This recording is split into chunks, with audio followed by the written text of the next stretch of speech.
जिसे कहते हैं समानुपातिक प्रतिनिधित्व। इसे कहते हैं समानुपातिक प्रतिनिधित्व।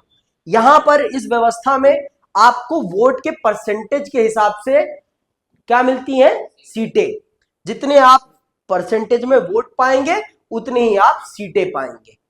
यहां पर आप कैंडिडेट को वोट नहीं डालते, यहां पर आप पार्टी को वोट डालते।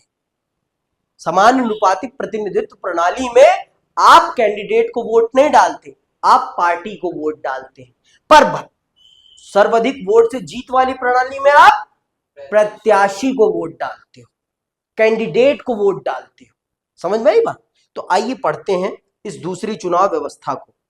आइए इसकी तुलना इजराइल में होने वाली चुनाव से करें, जहां एक बिल्कुल भिन्न चुनाव व्यवस्था का पालन किया जाता है। इजराइल में मतगणना के बाद प्रत्येक पार्टी को संसद में उसी अनुपात में सीटें दे दी जाती हैं जिस अनुपात में उन्हें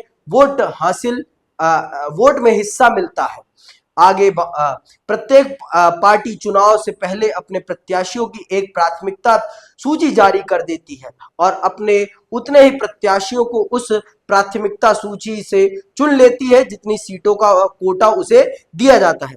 चुनाव की इस व्यवस्था को समानुपातिक प्रतिनिधित्व प्रणाली कहते हैं। इस प्रणाली में किसी पार्टी को उतनी ही प्रतिशत सीटें मिलती हैं जितने प्रतिशत उसे वोट मिलते हैं। समानुपातिक प्रतिनिधित्व के दो प्रकार होते हैं। कुछ देशों जैसे इजराइल या नीदरलैंड में पूरे देश को एक निर्वाचन क्षेत्र माना जाता है और प्रत्येक पार्टी को राष्ट्रीय चुनाव में प्राप्त वोटों के अनुपात में सीटें दे दी जाती हैं। दूसरा तरीका अर्जेंटीना व पुर्तगाल में देखने को मिलता है, जहां पूरे देश को कई बहु सदस्यीय निर्वाचन क्षेत्रों में बांट दिया जाता है। प्रत्येक पार्टी प्रत्येक निर्वाचन क्षेत्र के लिए अपने प्रत्याशियों की एक सूची जारी करती है जिसमें उतने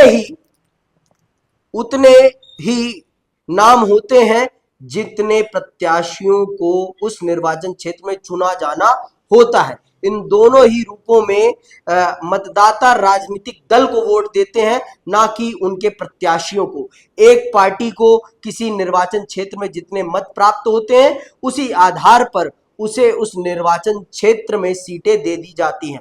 अंततः किसी निर्वाचन क्षेत्र में प्रतिनिधि वास्तव में राजनीतिक दलों के प्रतिनिधि होते हैं। भारत में हमने समानुपातिक प्रतिनिधित्व प्रणाली को केवल अप्रत्यक्ष चुनाव के लिए ही सीमित रूप से अपनाया है। भारतीय संविधान राष्ट्रपति, उपराष्ट्रपति, राज्यसभा और विधान परिषदों के चुनाव के लिए समानुपातिक प्रतिनिधित्व प्रणाली का एक तीसरा और जटिल स्वरूप प्रस्तावित करता है। ठीक है, तो भारत में सिर्फ ये समानुपातिक प्रतिनिधित्व प्रणाली का चयन का सिस्टम सिर्फ राष्ट्रपति, उपराष्ट्रपति और आपके राज्यसभा और विधान परिषदों के चुनाव में प्रयोग किया जाता है।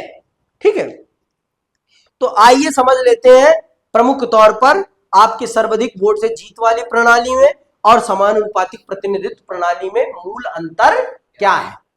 मैंने आपको पहले बता दिया, आपके जो सर्वाधिक वोट से जीत वाली प्रणाली है उसमें पूरे देश को कई सारे निर्वाचन क्षेत्रों में बांटा जाएगा। समझ में आई बात? परंतु वहां पर ऐसा नहीं है।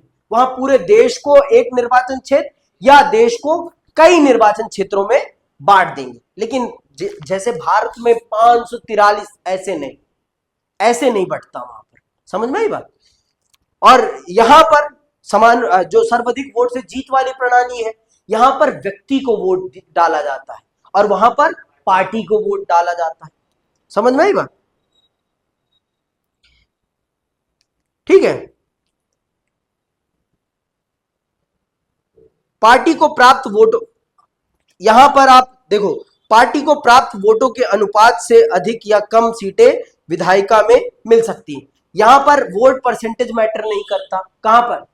सर्वाधिक वोट से जीत वाली प्रणाली में वोट परसेंटेज मैटर नहीं करते, लेकिन समानुपातिक प्रतिनिधित्व प्रणाली में सब कुछ मैटर क्या करता है? Vote percentage. जितनी आपके पार्टी को वोट परसेंटेज मिलेगा उतने ही आपको सीटें मिलेंगी।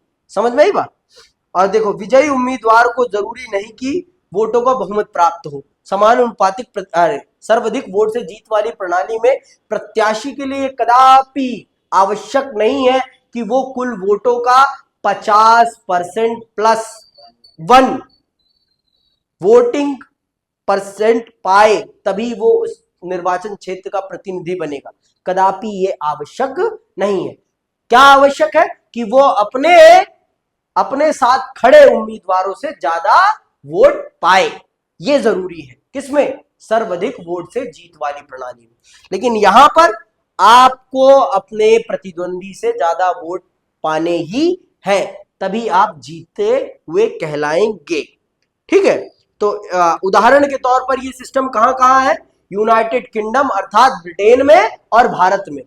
भारत और ब्रिटेन ही वो देश है जहां पर सर्वाधिक वोट से जीत वाली प्रणाली के अधीन चुनाव होता है। और ये समानुपातिक प्रतिनिधित्व प्रणाली से कहां कहां होता है? आपका इजराइल और नीदरलैंड में। ठीक है, तो अगली क्लास में हम समझेंगे कि भारत ने सर्वाधिक वोट से जीत वाली प्रणाली क्यों अपनाई। आज के लिए बस इतना ही। इसी के साथ मैं विदा लेता हूं। जय हिंद, जय भारत।